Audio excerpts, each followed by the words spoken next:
हमारे पास अगला टॉपिक आता है बेटा, मोशनल इलेक्ट्रोमोटिव फोर्स। अब ये किस तरह से होता है समझना। देखो, हमने एक ही चीज सीखा है कि अगर मैग्नेटिक फ्लक्स में चेंज आएगा तो सीधी सी बात है ईएमएफ आने वाला है। अब वो कैसे चेंज करेंगे, अलग अलग चीजें हो सकती है, पहले तो हमने देख लिया।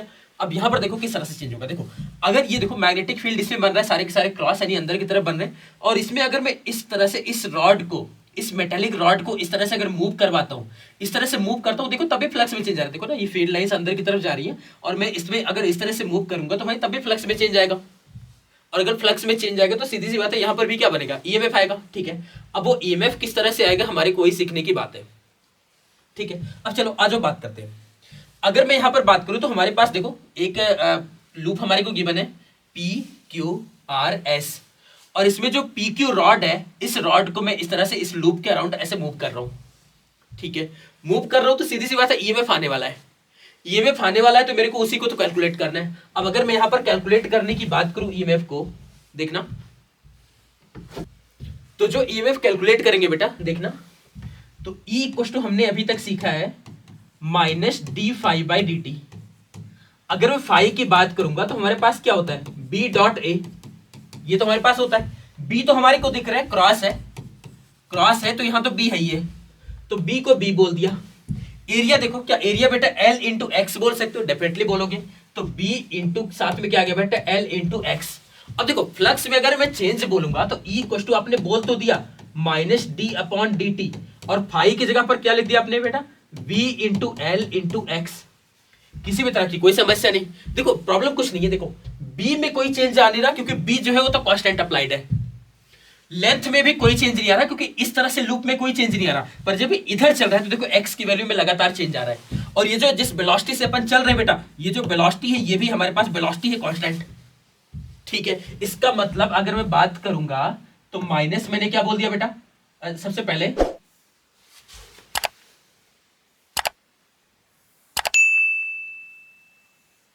देखो अपन बी और एल को बाहर कर देंगे क्योंकि डिफरेंशिएट हो नहीं सकता, कांस्टेंट है, इंटू माइनस आगे लगा दो, इंटू बोल दोगे डीएल अपॉन डी, और डीएल अपॉन डी को अपन बोल देंगे बेटा वी, तो ई का फॉर्मूला आ गया मेरे पास माइनस वी एल वी।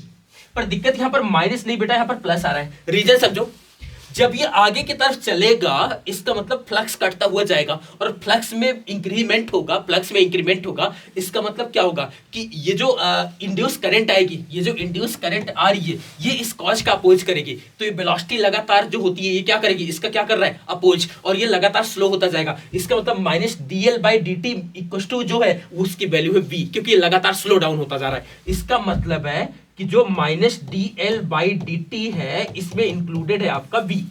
सही है कि नहीं, तो E का जो फॉर्मूला आ गया that is v l b. एक चीज नोटिस करने वाली बात है, ध्यान से सुनना, जो एनसीईआरटी हमारे को उतना नहीं बोलती पर हमारे को सीखने का जरूरत पड़ेगा। सुनना, देखो वेलोसिटी है इसकी इस तरफ, एक चीज देखना बेटा, थोड़ा सा पेशेंस रखो। वेलोसिटी है भाई मेरे इस तरफ, लेंथ है इस तरफ, और v है क्रॉस, तीनों आपस में परपेंडिकुलर है। नोटिस किया नहीं किया, यहां देखो v इज क्रॉस, आई जो लेंथ है वो देखो परपेंडिकुलर इस तरह से है, मतलब जे डायरेक्शन में, यानी जे डायरेक्शन में बोल सकता हूं, और जो हमारे पास v आ रहा है वो माइनस आई डायरेक्शन में है। तो लिटरली मैं एक बात बोल सकता हूं, v is perpendicular to l is perpendicular to v, तीनों ही आपस में परपेंडिकुलर होना चाहिए तभी हमारे पास मोशनल ईएमएफ आएगा, वरना नहीं आ रहा। ये बेटा हमारे पास बिल्कुल बेसिक सा कॉन्सेप्ट हो गया ई का। आ जाओ एक आध न्यूमेरिकल कर लेते हैं, ये तो हमारे पास थ्योरी के नाम पे जो हमारे पास गिवन था ये तो हो गया। लैंग्वेज आप बना ही लोगे, लैंग्वेज क्योंकि मैं जितना बोल चुका हूं। ठीक है, अब आ जाओ आगे अगर अपन थोड़ा सा बात करें। हाँ, ये देखो एक टाइप के और क्वेश्चन बनते हैं, जैसे क्वेश्चन की बात करूं मैं तो एनसीईआरटी का ये सपोज, और ये आपका आया हुआ है पीवाई क्यू है, suppose a rod of length capital L is rotating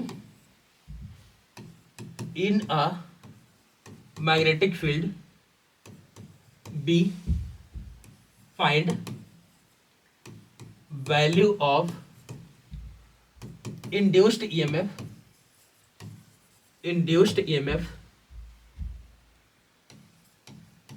due to rod if it is rotating with angular velocity omega radian पर सेकेंड। अब देखो इसको अपन देखो किस तरह से सॉल्व करेंगे, समझना। हमारे पास फॉर्मूला तो एक ही है, ई इक्वल टू हमारे पास है वी वी एल, ठीक है। इसका मतलब कभी भी कोई रॉड या कुछ भी ऐसा कोई बार दिखे जो हमारे को मैग्नेटिक फील्ड में अगर घूमता हुआ दिखेगा तो सीधी सी बात है, अगर वो ईएमएफ बनाएगा तो इसकी वैल्यू हो जाएगी वीवीएल। ये अपन पढ़ के आ चुके हैं पीछे की तरफ। अब इसको डील कैसे करेंगे आज समझते हैं, समझना बेटा। अब अगर मैं बात करूंगा तो ई इक्वल टू मैंने फॉर्मूला तो लगा दिया वी वी एल। दिक्कत ये लेंथ किसका लूं और वी किसका लूं, ठीक है। तो मैंने इस एंड को पकड़ा और मैंने बोला देखो अगर ये पूरी रॉड भले ही ओमेगा से घूम रही है, इस तरह से अगर ओमेगा से घूम रही होगी तब भी जो एंड पार्टिकल होगा या कोई भी एक सिंगल पार्टिकल की बात करोगे तो उसकी स्पीड लीनियर होगी उस जगह पर, तो इसको अपन वी से डिनोट कर लेंगे, ठीक है। चलो ये तो कर लेंगे तो कर लेंगे, इट्स ओके। हमने क्या करा, एक छोटा सा सेगमेंट पकड़ा और इसकी लेंथ को अपन ने बोल दिया कि भाई ये डीएल लेंथ है, ठीक है। और ये जो घूम रहा होगा ये हमारे को पता है कि ये घूम रहा होगा वी से, छोटे पार्टिकल की बात करूंगा तो वी से घूमेगा, ठीक है। अपन इसको क्या करेंगे, एक छोटे से सेगमेंट की वजह से निकालेंगे और पूरी रॉड की लेंथ में कर देंगे इंटीग्रेट। यही हमारे पास एक रास्ता है, वरना इसको हम लगा नहीं पाएंगे। क्योंकि आप बोलोगे कि एंड वाला पार्टिकल के लिए तो मैं पूछ सकता हूं कि भाई अंदर वाले पार्टिकल ने क्या बिगाड़ा था तेरा, तूने बोला इस पार्टिकल को, मैं बोल रहा हूं इस पार्टिकल को क्यों नहीं लिया। तो भाई ये बवाल करने से बेटर है कि अपन एक सस्ता तरीका निकालते हैं, ठीक है। तो ई इक्वल टू अपन ने बोला बी वी जितने से घूम रहा होगा और ये जो लेंथ है हमारे पास वो आ गई हमारे पास बेटा डीएल, ठीक है। चलो स्मॉल एल ले लेते हैं, इसकी लेंथ आ गई हमारे पास डीएल। अच्छा बी इक्वल टू, क्योंकि वी मेरे को नहीं चलेगा क्योंकि मेरे को ओमेगा की बने, तो हम तो जानते हैं यार बी इक्वल टू क्या होता है, ओमेगा इंटू आर भी तो होता है, यस। तो बी इक्वल टू हमने क्या यूज किया, ओमेगा इंटू आर की बात नहीं करेंगे बेटा, यहां पर लेंथ कैपिटल एल की बने, तो वी बी की जगह पर आपने क्या बोल दिया बेटा, ओमेगा इंटू साथ में कितना बोल दिया बेटा डीएल। इसको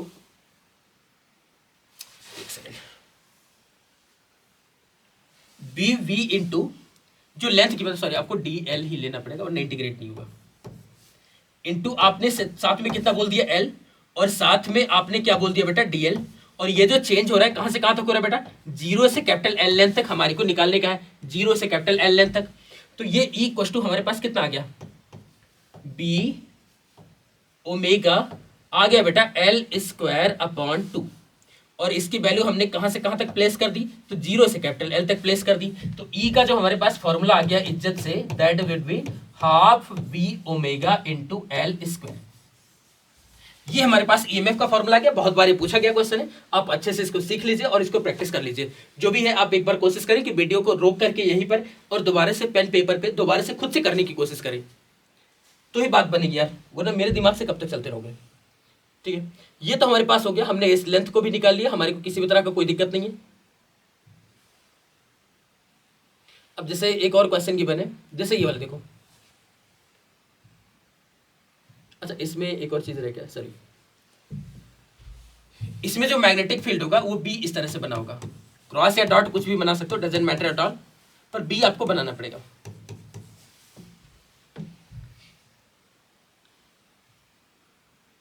जैसे ये वाला क्वेश्चन है, एक metallic rod of an side salt example है, ए सेंटर और जो हमारे को घूम रहा होगा 1 टेस्ला का फील्ड है, फिगर भी बना रखा है, इट्स ओके, हमें पता है कि वो फिगर कौन सा होगा, और 1 मीटर लेंथ हो जाएगा।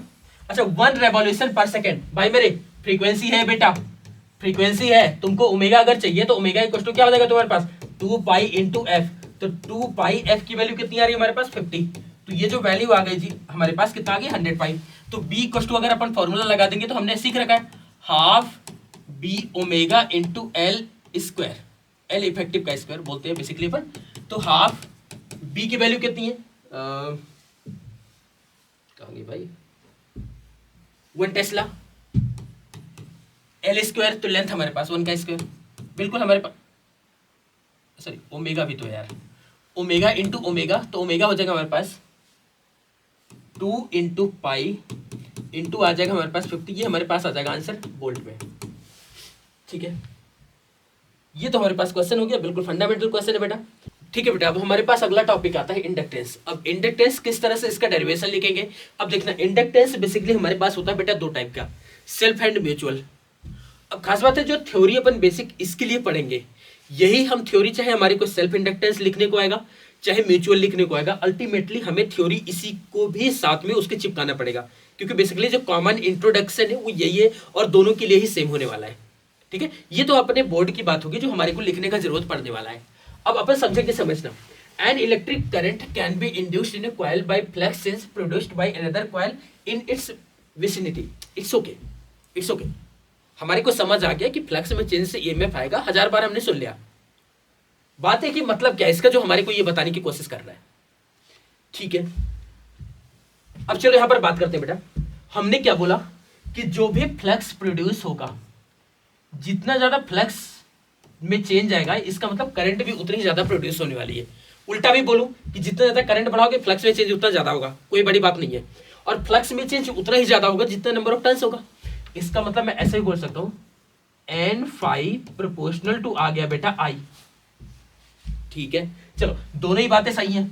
अगर मैं यहीं पर बात करूं प्रोपोर्शनल को हटाने के लिए तो मेरे को कांस्टेंट लगाने की जरूरत पड़ेगी।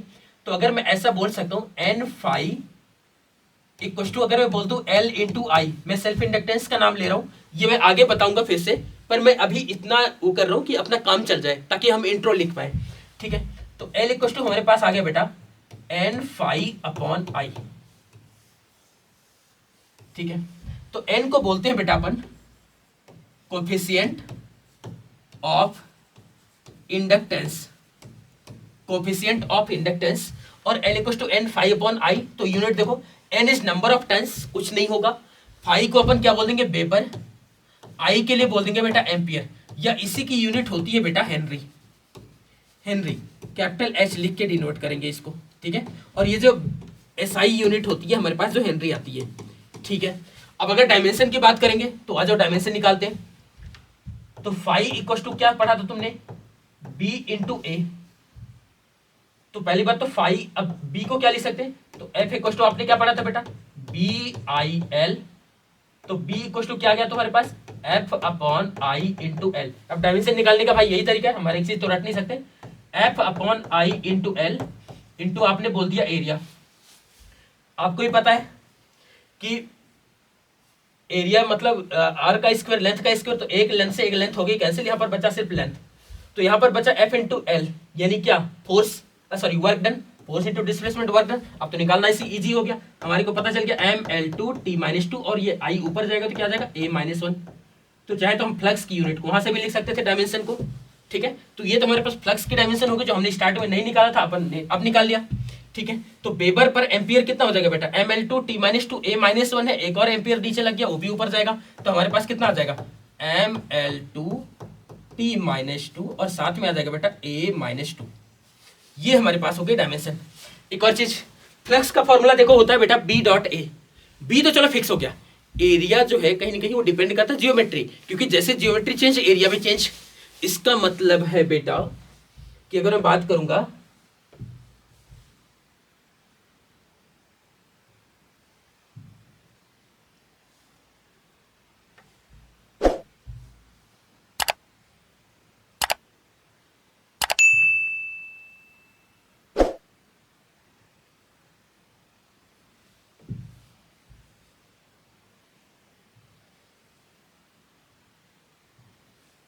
देखने जरा, हमने क्या सीखा, फाइव कुछ तो हमने फॉर्मूला पढ़ा बेटा B dot A.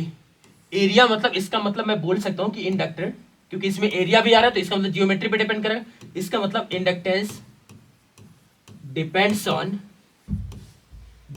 On geometry, depends on geometry of, क्या बोल सकते हैं, कॉइल। एक और चीज, जब अपन बी लिखते हैं तो बी के फॉर्मूले म्यू नॉट आता है। इसका मतलब डिपेंड किस पे करेगा, अच्छा म्यू नॉट जो होता है वो होता है परमिबिलिटी, और परमिबिलिटी होती है बेटा इंट्रिंसिक फैक्टर। क्यों, क्योंकि जैसे जैसे बॉडी चेंज होगी, लाइक फेरो चेंज हुआ, आपके पास पैरामैग्नेटिक आया, डायमैग्नेटिक आया, तो म्यू की वैल्यू चेंज होती है, म्यू आर की वैल्यू चेंज होती है। इसका मतलब है कि जो ये म्यू आर होगा ये कहीं ना कहीं इंट्रिंसिक प्रॉपर्टी है, और इसमें हमारे को बी आ रहा है, बी में इंट्रिंसिक प्रॉपर्टी आती है, इसका मतलब फ्लक्स में भी इंट्रिंसिक प्रॉपर्टी आएगी, और फ्लक्स में आएगी तो इंडक्टेंस में भी आएगी। इसका मतलब it also depends on, it also depends on, हाँ बोलो कौन सी property, intrinsic property, intrinsic property. सही है कि नहीं? ये हमारे पास दोनों पॉइंट्स होंगे। आई थिंक अब आपको समझ आ गया होगा। ठीक है, चलो ये हमने पढ़ लिया बेटा इंडक्टेंस। इंडक्टेंस का बेसिक इंट्रो है, सबके लिए लिखना है, इधर आपको सेल्फ बोल रहा है चाहे म्यूचुअल बोल रहा है। अब चलो आगे सीखते हैं अपन। सबसे पहले जो हमारे पास आएगा बेटा, चलो म्यूचुअल को ही पढ़ते हैं पहले, सबसे पहले। अब समझ रहे बेटा, जब भी म्यूचुअल इंडक्टेंस आएगा, पहली बात नाम से ही पता चल रहा है म्यूचुअल, आपस में। और बेटा जब भी म्यूचुअल होगा, म्यूचुअल कभी अकेले नहीं होता, एटलीस्ट दो लोगों की जरूरत पड़ने वाली है। सही है क्या? तो बेसिकली अगर मैं म्यूचुअल की बात करूंगा यहां पर, तो हमारे को दो की जरूरत पड़ने वाली है। ठीक है, अब म्यूचुअल में कैसे होगा, क्या होगा, म्यूचुअल करेंगे क्या, अच्छा वही तो सीखना है। देखो, एक हमारे पास बड़ी रेडियस की कॉइल थी, R2 रेडियस की कॉइल थी, बड़ी कॉइल थी, इसके अंदर एक नन्ही सी प्यारी सी छोटी सी एक R1 रेडियस की बेटा कॉइल इसमें अंदर पड़ी हुई थी। ठीक है, बड़ी वाली के अंदर जो टर्न्स थे वो थे बेटा N2 टर्न्स, और छोटी वाली के अंदर जो टर्न्स थे वो थे N1 टर्न्स। आपने इसको S2 बोल रखा है, अंदर वाली को आपने S1 बोल रखा है। ठीक है, इट्स फाइन। हम क्या कर रहे हैं, और इसकी लेंथ है बेटा L। लेंथ मतलब समझना, जहां पर कि ये दोनों बिल्कुल ओवरलैप्ड है, इनकी लेंथ को आपने बोल रखा है L। ठीक है, किसी भी तरह की कोई समस्या नहीं, कोई परेशानी नहीं। अपन क्या कर रहे हैं कि जो बाहर वाली कॉइल है, इसमें हमने करंट में चेंज करना शुरू किया। अगर मैं बाहर वाली में करंट में चेंज करना शुरू करूंगा तो सीधी सी बात है कि इंडक्शन होगा किसके अंदर वाली के अंदर। अरे म्यूचुअल का मतलब ये है भाई कि एक में करंट में चेंज करो, करंट में चेंज करो तो सीधी सी बात है बी में चेंज आएगा, फ्लक्स में चेंज आएगा, और सामने वाली पे हमारे को चेक करना है। अगर खुद में करंट चेंज करके खुद में ही फ्लक्स कर लिया, खुद में फ्लक्स इंड्यूस हो, खुद में फ्लक्स आया और खुद में ही ईएमएफ इंड्यूस हुआ, आप बोलोगे सेल्फ इंडक्शन। अगर सामने वाले में इंड्यूस हुआ तो आपने बोलना है भाई म्यूचुअल। सही है कि नहीं? चलो ये तो हमारे पास बेसिक हो गया बेटा। इसका मतलब है हमारे को कि एक में करंट में चेंज होगा और हमारे को जो ऑब्जर्व करना है ईएमएफ इंड्यूस, वो हमारे को ऑब्जर्व करना है दूसरे वाले में। ठीक है, अब चलो इसी को अपन सीखने जा रहे हैं। कैसे लिखेंगे, क्या पढ़ेंगे, आ जाओ सीखते हैं। इसका मतलब अगर मैं बात करूंगा तो इसमें जो करंट में चेंज आ रहा होगा बेटा, इसमें जो करंट में चेंज आएगा वो आएगा दूसरे में, यानी di2/dt करंट में चेंज आएगा दूसरे में। अब देखना बेटा हम क्या लिखने जा रहे हैं। हमारे पास जो फ्लक्स, जो करंट में चेंज आएगा, देखना अपन बोल देंगे di2/dt प्रोपोर्शनल टू हमारे पास क्या जाएगा बेटा phi1। अपन ने बोला था कि फ्लक्स करंट में चेंज दूसरे में, तो फ्लक्स में चेंज फर्स्ट वाले में। ठीक है, अब अपन ऐसे भी तो बोल सकते हैं। अच्छा, साथ में क्या आ जाएगा बेटा इन dt टाइम। अगर यहां पर मैं बोलूं di2/dt प्रोपोर्शनल टू, फिर वही बात, नंबर ऑफ टर्न्स जितनी ज्यादा फ्लक्स की वैल्यू उतनी ज्यादा, तो प्रोपोर्शनल टू बोल सकते हैं अपन n1, और साथ में बोल दिया phi1 अपॉन आपने बोल दिया dt। dt को छोड़ो यार, यहीं पे छोड़ो। ठीक है, इसका मतलब मेरे पास रिजल्ट मिल गया n1 phi1 प्रोपोर्शनल टू हमारे पास क्या आ गया बेटा i2। ठीक है, टाइम में चेंज हमने हटा दिया वहां से। ठीक है, अब बताओ यहां पर मेरे को प्रोपोर्शनल कांस्टेंट चाहिए, तो मैंने बोला बेटा n1 phi1 इक्वल टू हमने बोल दिया m इंटू साथ में क्या बोल सकते हैं i2। तो m की वैल्यू किसके बराबर आ गई बेटा, हाँ बोलो n1 phi1 अपॉन साथ में क्या बोल सकते हैं बेटा i2। ये तो हमारे पास वैल्यू आ गई। फिर वही बात, यूनिट्स पढ़ के आ चुके हैं, क्या है बेटा हेनरी। सर डायमेंशन जानते हो क्या? यस बेटा, अभी तो तेरे को बताया था। हाँ बता, ml2t-2 साथ में क्या आ जाएगा बेटा a-2। और याद कर, इसी में से अगर a-1 कर देगा, a-1 अगर बचेगा तो फ्लक्स की यूनिट हो जाएगी। बिल्कुल बेसिक है, फंडामेंटल, आराम से चल, कुछ नहीं, मजे करें, आराम से सीख। ठीक है, ये तेरे पास बेटा बेसिक हो गया। देखो भाई, जो भी मैं सिखाने की कोशिश कर रहा हूं, बेसिकली आप उसको सीखो, आराम से सीखो, सारे कॉन्सेप्ट, सारी चीजें मेरे पे छोड़ दो। जो भी दिक्कत हो रही है आप कमेंट सेक्शन में डालो, मैं वहां से पिक कर रहा हूं। ठीक है, कुल मिला के नंबर तुम्हारे अच्छे आने चाहिए, यही एक मात्र मेरा मैं बोलूं जो भी मेरा टारगेट है। ठीक है, चलो बस कुल मिला के अगर मैं मेहनत कर रहा हूं तो इस चीज का तुम्हारे को फायदा होना चाहिए। अगर वो चीज तुम फायदा नहीं उठा पा रहे हो तो देन कहीं ये मेहनत ही भी मेरी वेस्ट ही है। ठीक है, चलो अब आ जाओ सीखते हैं। हमारे पास ये तो हो गया नंबर ऑफ टर्न्स के लिए, हमने नंबर ऑफ टर्न्स के लिए एम के लिए बात कर ली। अब मैं थोड़ा सा इसको और प्रूव करने की कोशिश करता हूँ फॉर ए सोलेनॉइड। ठीक है, कि एक बड़ी सोलेनॉइड के अंदर अंदर कुछ रखते हैं छोटे सोलेनॉइड, और देखते हैं कि वो किस तरह से अपन इसको अप्रोच कर पाएंगे। ठीक है, चलो अब अगर हमने एम के लिए सीख लिया, यहीं पर अगर मैं एक और बात करूं, ठीक है, अब जो पीछे हमारे को डेरिवेशन गिवन था, या फिर एक जो डायग्राम गिवन है, बेसिकली डेरिवेशन छोड़ो, जो एक डायग्राम गिवन है, इसी में हम सोलेनॉइड की वैल्यू के लिए अपन एम एक बार निकालने की कोशिश करते हैं कि फ्लक्स कैसे निकालेंगे। अच्छे से सीखो, क्योंकि मैं बोलूँ तो कंपटीशन के हिसाब से बहुत ज़्यादा इंपॉर्टेंट है, बोर्ड के हिसाब से भी ये ठीक ठाक इंपॉर्टेंट है। तो अब सुनना बेटा, देखो मैं थोड़ा सा अगर एक रफ डायग्राम अगर मैं बनाने की कोशिश करता हूँ, तो उसी को देखेंगे अपन। मत कर भाई, देखना बेटा, मस्ती देखो इसकी। अब देखो ये एक आपके पास बड़ी सोलेनॉइड है जिसकी रेडियस आपने लिखी है R2, और कुछ नहीं, लेंथ अभी भी इसकी L ही है। ठीक है, और नंबर ऑफ टर्न्स इसमें आ रहे हैं हमारे पास N2, ये हमारे पास हो गई। इसके अंदर मैंने एक छोटी सोलेनॉइड रखी है,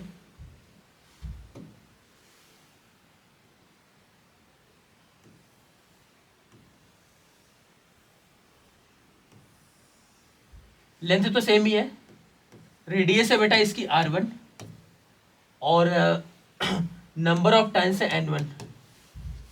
ठीक है, और ये जो पहले वाली है,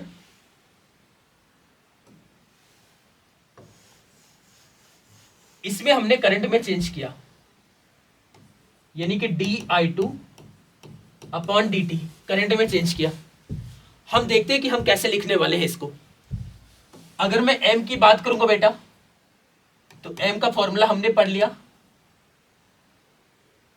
फ्लक्स में चेंज पहले में आ रहा है, यानी N1 ∅1, और करंट में चेंज हम सेकंड वाला कंसीडर कर रहे हैं। इंपॉर्टेंट है, बहुत इंपॉर्टेंट है, अच्छे से सीखे। तो m इक्वल टू N1, तो N1 रहने दो बेटा।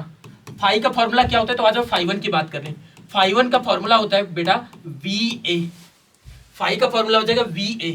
पर देखो जरा, करंट में चेंज अगर सेकंड वाले के हो रहा है, तो बेटा B भी सेकंड वाले का ही होगा, क्योंकि करंट में चेंज ही है जो B बनाएगा। इसका मतलब जो B होगा हम 2 का लिख रहे होंगे, और जो A होगा हम किसका लिखेंगे 1, क्योंकि जो B बन रहा है सेकंड वाले का, उसकी वजह से जो पहले वाले का जितना एरिया है उतने में फ्लक्स में चेंज आ रहा है। इसका मतलब आप बोलने वाले हो V2, और एरिया किसका लेने वाले हो A1 का। ठीक है, ये तो अपने पास हो गया। इसका मतलब ∅1 की अगर मैं बात करूंगा, तो मैं लिखूंगा बेटा B2 इंटू साथ में क्या A1, और आप साथ में बोल दोगे बेटा I2। हर एक चीज में लॉजिकली बता रहा हूं, कुछ भी बेटा मेरे रटने की जरूरत नहीं है। ठीक है, अब सुनो, चलो अब B2 की वैल्यू अपन निकालने की कोशिश करते हैं। तो B का फॉर्मूला क्या कितना होता है, mu naught N into I। B2 की बात करें तो नंबर ऑफ टर्न्स, अच्छा N जो होता है क्या बोलते हैं, number of turns per unit length बोलते हैं बेटा। चलो उसी के टर्म में लिखने की कोशिश करते हैं। तो B2 इक्वल टू मैंने बोल दिया mu naught, number of turns की अगर मैं बात करूंगा तो ये मेरे पास हो जाएगा N2 अपॉन, लेंथ तो सेम है, कोई दिक्कत नहीं। I जो होगा, I किसका ले रहे होंगे बेटा, I तो I2 का ही आएगा, इसमें तो कोई समस्या है नहीं हमारे पास। ये हमारे पास आ गया बेटा B2 की वैल्यू। चलो आ जाओ इस B2 की वैल्यू को डालते हैं इसमें। N1 B2 की वैल्यू हमारे पास हो गई mu naught N2 upon L into साथ में आ गया I2 इंटू आ गया हमारे पास A1 अपॉन हमारे पास हो गया वैल्यू किसकी, I2 की। I2 से I2 कैंसिल, तो ये वैल्यू हो जाएगी हमारे पास mu naught N1 N2 A1 upon आ जाएगा बेटा अपने पास L। ठीक है, मैं एक काम कर सकता हूं, अगर मैं लेंथ से मल्टीप्लाई और लेंथ से डिवाइड कर दूं, तो number of turns per unit length, यानी इसको मैं लिख सकता हूं स्मॉल n का स्क्वायर। तो जो फॉर्मूला आ जाएगा बेटा वो आ जाएगा हमारे पास mu naught number of turns per unit length 2 बार है into n square into area into साथ में क्या आ जाएगा बेटा लेंथ, या फिर इसी को वॉल्यूम बोल सकते हो, इट्स ओके। तो ये आ जाएगा आपके पास m का फॉर्मूला। ये हमारे पास आ गया सोलेनॉइड का फॉर्मूला जो अपन ने सीखा। आई डोंट थिंक इसमें किसी भी तरह की बेटा दिक्कत होने वाली है। जल्दी से सीखते हैं, आगे चलते हैं। ये तो हमारे पास हो गया m का फॉर्मूला। ठीक है, अब अगर मैं बात करूंगा तो सर क्या ईएमएफ भी इंड्यूस होता है, डेफिनेटली बेटा, क्यों नहीं होगा। तो अगर मैं यहीं पर इंड्यूस्ड ईएमएफ की बात करूं, इंड्यूस्ड ईएमएफ, अच्छा फिर वही in first coil, obviously in first coil तो अगर मैं ई की बात करूंगा तो कितना होता है minus D phi over D t. ठीक है, तो मैं बोलूंगा minus D by D t. हाँ, फाई की वैल्यू किसके बराबर हो जाएगी बेटा, M into I two upon साथ में या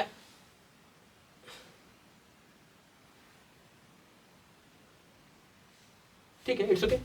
तो अपन फाई की वैल्यू बोल देंगे एम इंटू साथ में बोल देंगे डी आई टू, बस इतना ही हो जाएगा। m जो है कांस्टेंट है, जियोमेट्री वगैरह पे डिपेंड करता है, इसका मतलब e का फॉर्मूला अपन लिख सकते हैं, m को बाहर रख दो बेटा, into D I two over D t, और e जो इंड्यूस होगा वो किस में हो रहा है, फर्स्ट वाली में। ठीक है, ये हमारे पास फॉर्मूला आ जाएगा। चाहे तो m की वैल्यू उठा करके यहां से डाल देंगे into D I two upon D T, जो मर्जी है अपन कर लेंगे, क्योंकि हमारे पास हर किसी की वैल्यू पता है। ये बेटा हो गया बेसिक फंडामेंटल, आपके जबरदस्त क्लियर है। आ जाओ क्वेश्चन अप्रोच करते हैं, बहुत हो गया थ्योरी के नाम पे।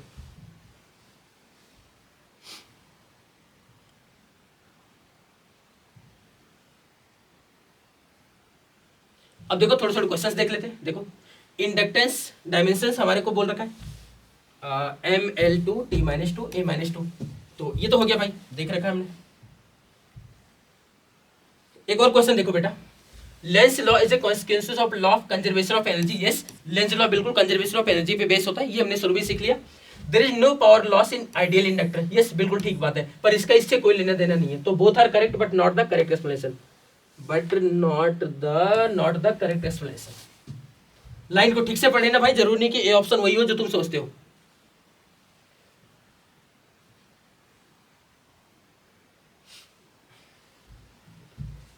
ए small flat search coil of area है 5 centimetre square, 140 closely bound turns placed between poles and north pole magnet, और देन फील्ड इतना है, then reason change the magnetic flux through the coil.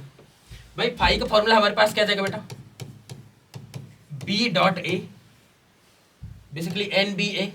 N की वैल्यू हमारे पास गिवन है, B की वैल्यू गिवन है, ए की वैल्यू गिवन है। बस इसको याद रख लेना कि 5 नहीं, 5 इंटू 10 टू पावर स्क्वायर है, तो -4 रख लेना, कोई दिक्कत नहीं। EMF induced in the coil, भाई किसी स्टैंड की बात कर रहा है, जैसे देखो and then removed EMF induced in the coil. भाई अगर ईएमएफ तुरंत ही आप हटा लोगे कॉइल को, क्विकली रिमूव्ड जैसे बोल रखा है, तो टाइम बहुत छोटा है भाई, ईएमएफ की वैल्यू ऑलमोस्ट इन्फिनिटी के बराबर आ जाएगी, क्योंकि डीटी से बहुत छोटी वैल्यू से आप डिवाइड कर रहे। पर हम ये करने नहीं आए थे यार, हमारा काम था, हम कुछ और क्वेश्चन कर रहे थे बेसिकली।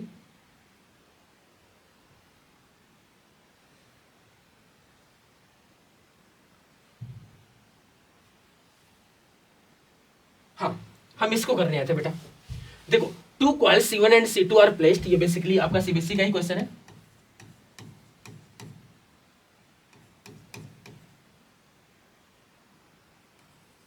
ठीक, two coils C1 and C2 are placed close to each other. ठीक है, अगर ऐसा क्लोज टू ईच अदर, इसका मतलब कहीं कि म्यूचुअल वाला सीन बन रहा है। Then magnetic flux phi2 linked with the coil C2 varies with time.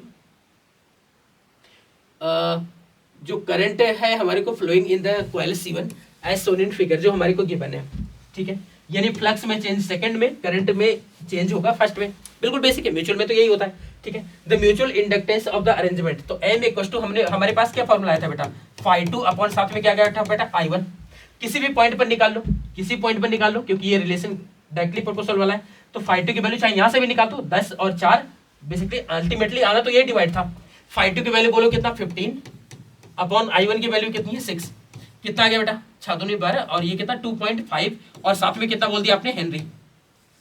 Henry कोई दिक्कत नहीं, ठीक है। म्यूचुअल इंडक्टेंस अरेंजमेंट में कोई दिक्कत नहीं। The rate of change of current that will induce EMF of कितना 100 वोल्ट इन C2। याद करो बेटा C2 में, यानी कि अगर E2 की बात करूं तो कितना आता था मेरे पास -m, साथ में क्या आता था di1 ओवर dt। E2 की वैल्यू आ रही है बेटा कितना 100 वोल्ट। m की वैल्यू हमने अभी निकाली कितनी 2.5, मैग्नीट्यूड से कोई मतलब है हमारे को, माइनस छोड़ो। di/dt की वैल्यू मैंने कितनी बोल दी x, 2.5 से काटोगे ये कितनी बार जाएगा 40 बार, तो x की वैल्यू कितनी आ गई 40, और da/dt बोला है तो एम्पियर पर सेकंड। ये हमारे पास बिल्कुल बेसिक हो गया। ठीक है, आराम से अपन कर लेंगे ऐसे क्वेश्चन। ये शायद 2 नंबर का क्वेश्चन था, मे बी कि 3 कराओ, आई गेस 3 के नंबर का ही था बेटा ये। ठीक है, चलो ये तो हमारे पास हो गया। थोड़े बहुत और क्वेश्चन है, आ जाओ उनको भी लपेट देते। ए रॉड ऑफ लेंथ, जैसे ही रॉड हमारे दिमाग में आई और हमारे को ई की बात किया तो ई का फॉर्मूला कितना हो जाएगा बेटा, वी वी एल। सही है क्या?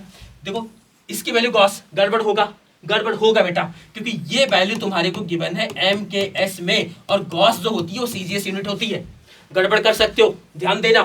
तो यहाँ पर एक ही चीज होगी, तो यहाँ पर समझना, एक टेस्ला इक्वल टू होता है बेटा 10⁴ गॉस, और वही याद करो पीछे हमने जब पढ़ा था 1 वेबर इक्वल टू होता है 10⁴ क्या, मैक्सवेल।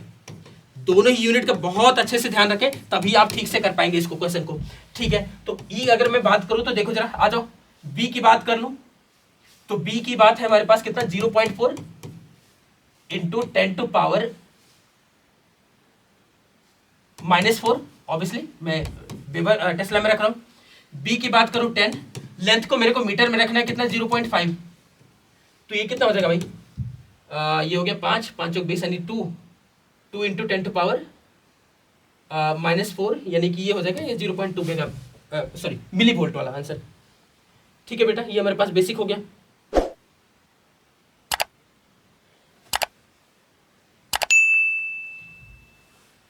वोल्टेज इंड्यूस्ड इन, हमारे को बोल रखा है a long solenoid of turns पर सेंटीमीटर।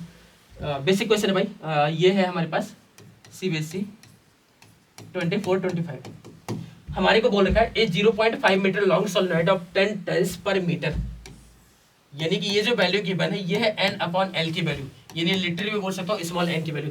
क्रॉस सेक्शनल एरिया है 1 centimetre square. Calculate voltage induced across it ends if the current in the solenoid change from 1 ampere to 2 ampere in 0.1। ठीक है, अब अगर मैं ई की बात करूंगा, कुछ और गिवन है हमारे पास, कोई बात नहीं, ई इक्वल टू हमारे पास गिवन है d∅/dt। फाई की बात करेंगे तो अपन n लिख दिया, और b के लिए हमारे पास फॉर्मूला हो जाएगा μ0 ni, और a की वैल्यू हमारे को गिवन ही है, अपॉन हमने बोल दिया बेटा dt। सारी वैल्यूज आपके सामने, आप सारी वैल्यूज डाल सकते हैं। चलो मैं बता ही देता हूं, यहां से n हटा दो, नंबर ऑफ टाइम्स कुछ हमारे को बोल नहीं रखा तो हम उसको इग्नोर मारेंगे। μ0 की वैल्यू हो जाएगी 4 pi into 10⁻⁻⁷। Number of turns small n की जो वैल्यू हमारे पास गिवन है 10 टर्न्स पर सेंटीमीटर, तो 10 टर्न्स पर सेंटीमीटर यानी कि 10 टू पावर हमारे पास हो जाएगा पर सेंटीमीटर, ऊपर आ जाएगा तो 10⁻2 हो जाएगा। आई की वैल्यू कितनी गिवन है बेटा, तो अच्छा di/dt गिवन है भाई, तो ये हम क्या करेंगे di/dt की वैल्यू यहां से डाल देंगे। तो di/dt की वैल्यू है हमारे पास 1 to 2 एम्पियर, यानी कि 1 एम्पियर का चेंज आया विद रिस्पेक्ट टू 0. ये हो जाएगा हमारे पास, इंटू एरिया की वैल्यू हमारे पास गिवन है 1 सेंटीमीटर स्क्वायर 10⁻⁻⁴, अपॉन जो वैल्यू होगी dt की वैल्यू, तो अब डालने की जरूरत है नहीं क्योंकि हमने, अब बस इसको सॉल्व करें ना आप। आंसर इसको कमेंट सेक्शन में डालना, मैं चेक कर लूंगा कि आपने सही बोला कि नहीं, मैं वहां से रिप्लाई कर दूंगा आपको। अगला है बेटा हमारे पास सेल्फ इंडक्टेंस। अब समझ रहे बेटा कि कोई भी आपने सोलेनॉइड लिया, अब सोलेनॉइड में सीधी सी बात है करंट चलती है, करंट अगर चलेगी और करंट में अगर चेंज आ रहा है और अगर इसी में ईएमएफ इंड्यूस हो रहा है, तो इसका मतलब कहीं ना कहीं जो इंडक्टेंस होगा, अपन बोल रहे हैं कि सेल्फ इंडक्टेंस हो रहा है, इसका मतलब अगर मैं यहां पर बोलूंगा तो फाई प्रोपोर्शनल टू क्या बोल दिया बेटा आपने आई, तो फाई इक्वल टू प्रोपोर्शनल को हटाऊंगा तो मैं बोलूंगा L into I, L equal to हमारे पास आ गया बेटा फाई अपॉन आई। सही है कि नहीं? ठीक है, ये बिल्कुल बेसिक है, या एन फाई अपॉन आई बोल सकते हैं। तो फॉर एन टर्न्स, अगर मैं फॉर एन टर्न्स बोलूंगा तो हमारे पास आ जाएगा बेटा L equal to N phi upon I. ये तो हम जानते हैं कि फ्लक्स में चेंज उतना ही आएगा, फिर भी बात, यूनिट क्या हो जाएगी हेनरी, डायमेंशन क्या हो जाएगा तुम जानते हो, डिपेंड किस पे करेगा, ज्योमेट्री पे करेगा, और किस पे करेगा, इंट्रिंसिक फैक्टर पे करेगा। बेसिक है मेरे भाई, सही है क्या? इसमें तो अब किसी भी तरह की कोई दिक्कत है नहीं। अगर मैं एल की बात करूंगा फॉर सोलेनॉइड, इसी सोलेनॉइड की अगर बात करूं तो मेरे पास क्या आ जाएगा बेटा एन फाई अपॉन, साथ में कितना बोल दिया आपने आई, एन फाई की वैल्यू क्या बोलोगे बेटा, हाँ बोलो बी, बी की वैल्यू कितनी होती है μ0 n into I upon I into साथ में क्या जाएगा बेटा एरिया। सही है कि नहीं? आई से आई क्या हो गया बेटा कैंसिल, हाँ बोलो एल की वैल्यू कितनी हो जाएगी μ0, अच्छा एक काम कर सकता हूं ना, नंबर ऑफ टाइम्स यहां से हटा सकते हैं आप, वैसे तो जरूरत नहीं है क्योंकि ऐसा कुछ बोला नहीं, तो हम एक टर्न ही लेकर के चलेंगे। तो μ0 n आई अपॉन, यानी कि एल की वैल्यू कितनी किसके बराबर आ गई म्यू नॉट एन इंटू साथ में आ जाएगा बेटा हमारे पास एरिया। थोड़ा सा अगर नाटक करना चाहो तो ऐसा कर सकते हो कि इसको लेंथ से मल्टीप्लाई कर दो, लेंथ से डिवाइड कर दो, तो ऐसा भी बोल सकते हो तुम। देखो म्यू नॉट, एक काम कर सकते हैं, रख ही देते हैं, एन को रख दो, एन को रख देते बेटा। अब देखो यहां पर क्या कर सकते हैं, सुनो, एन अपॉन एल, इसको भी आपने स्मॉल एन बोल दिया, और N into N, N square हो गया। तो बेटा अगर मैं इसको लिखने की कोशिश करता हूं तो हमारे पास आ जाएगा म्यू नॉट, देखो जरा क्या आ जाएगा बेटा, N square into area into साथ में क्या बोल सकते हैं बेटा, लेंथ। जैसे मर्जी है वैसे चेंज करो, घर की खेती है मेरे भाई, कोई दिक्कत नहीं। ठीक है, चलो ये तो हो गया हमारे पास।